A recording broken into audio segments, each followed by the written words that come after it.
மும்மொழி கொள்கையை திணிப்பது திராவிட முன்னேற்ற கழகமோ அதன் தலைவர் அண்ணன் தளபதி அவர்களோ இல்லை. மும்மொழி கொள்கையை ஏற்றுக்கொள்ளாவிட்டால், புதிய கல்விக் கொள்கையை ஏற்றுக்கொள்ளாவிட்டால் தமிழகத்திற்கு தர வேண்டிய நிதியை தரமாட்டோம் என்று அதிகாரத்தோடு சொல்லக்கூடியவர்கள் தான் இங்கே பிரச்சனைகளை உருவாக்கி கொண்டிருக்கிறார்கள். கனிமொழி அக்காக்கு அது ஒரு ஆங்கிலத்தில் ஒன்று சொல்லுவாங்க, செலக்டிவ் அம்னீசியா அப்படிமா.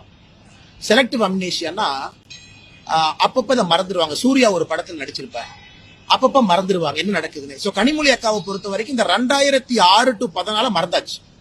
அந்த 8 வருஷத்தை கனிமொழி அக்கா பிரெயின்ல செலக்டிவ் அம்னீசியா ஆகி போச்சு.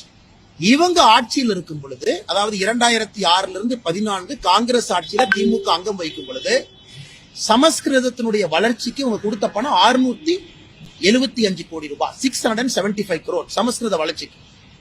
தமிழ் வளர்ச்சிக்கு இவங்க கொடுத்த பணம் 75 கோடி. இவங்க ஆட்சியில் இருக்கும் பொழுது அன்றைய உள்துறை அமைச்சர் ஐயா சிதம்பரம் அவர்கள் 170 பரிந்துரையை பார்லிமெண்ட்ல வைக்கிறார். எதுக்குன்னா ஹிந்தி எப்படி வளர்க்கிறது. இன்னைக்கு அதே ப. சிதம்பரத்தை கூப்பிட்டு சென்னையில மீட்டிங் போடுறாரு. அவரு மேடையில் ஏறி ஹிந்தி திணிப்பை பத்தி பேசுறாங்க. இந்த கொடுமை எல்லாம் பார்க்க வேண்டிய காலகட்டத்திற்கு தமிழக மக்கள் தள்ளப்பட்டிருக்கின்றார்.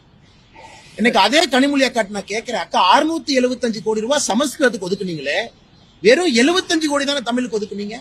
அதுக்கு பதில் இல்லையே. உங்களுடைய ஆட்சியில நீங்க செஞ்ச தவறு. தமிழ் மொழியினுடைய வளர்ச்சிக்கு ஒரு சின்ன துரும்ப கிள்ளி போட்டீங்களா?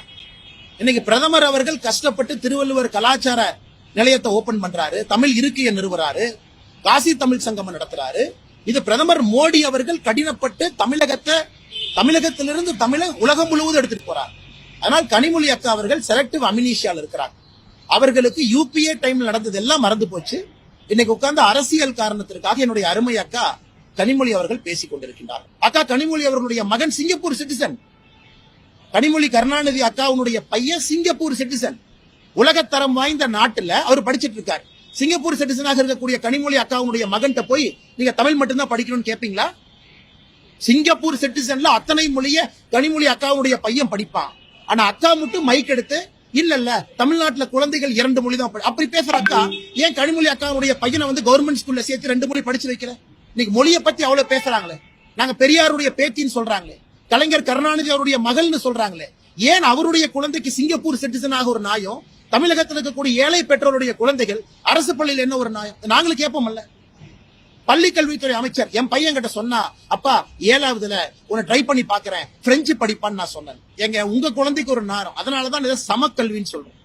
எல்லோருக்கும் சமமான வாய்ப்பு அப்படின்னு நீ பேன் பண்ணு. தமிழ்நாட்டுக்குள்ள எங்கேயுமே 3வது மொழியிலும் பேன் பண்ணு, பிரைவேட் ஸ்கூல்ல பேன் பண்ணு, சிபிஎஸ்இ பேன் பண்ணு, உள்ள விடாத.